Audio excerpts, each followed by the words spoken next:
Sláva Isusu Christu. Každý strom, ktorý nerodí dobré ovocie, vytrhnú a hodia ho do ohňa.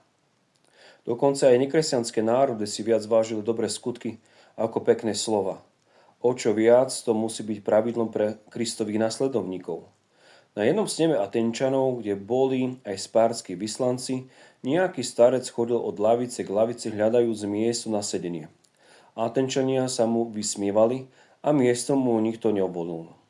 Keď starec prišiel ku Spartanom, všetci sa hneď postavili a ponúkli mu miesto. Keď to videli Atenčania, pochválili Spartanov krásnymi slovami.